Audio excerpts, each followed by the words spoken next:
দেখো সরলীকরণের এই টাইপের অঙ্ক আমরা কোনোদিনই ভুলবো না, শুধু প্রসেসটা মনে রাখো।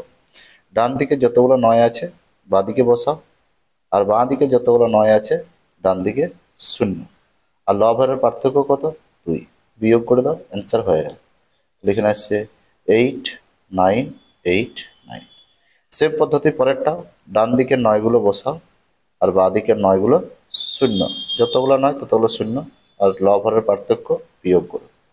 তাহলে এখানে দেখো 9 8 9 9 7। পরের কোশ্চেন, সেম পদ্ধতি তোমরা করো। যদি সামনে কিছু জুড়ে দেয়, এরকম প্লাসের আকারে যদি কোনো সংখ্যা 1/, করে বা কোনো একটা ক্যালকুলেশন যদি জুড়ে দেয়, তখন কি করবে? শুধুমাত্র ডান দিকের 9 গুলো বসাও আর বাঁ দিকের 9 গুলো 0, তাহলে অ্যান্সার হয়ে গেল।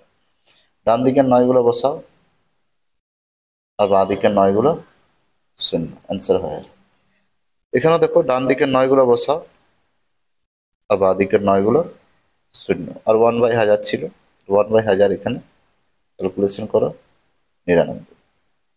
তাহলে আমার যদি 1000 থাকে তাহলে আমার 99 অ্যান্সার, আর যদি 1/99 থাকে তাহলে আমার 3টা 9 1000 অ্যান্সার।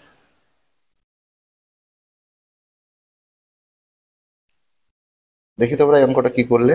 ডান দিকের 9 গুলো বসাও, 3টা 9, বাঁ দিকের 9 গুলো 3টা 0।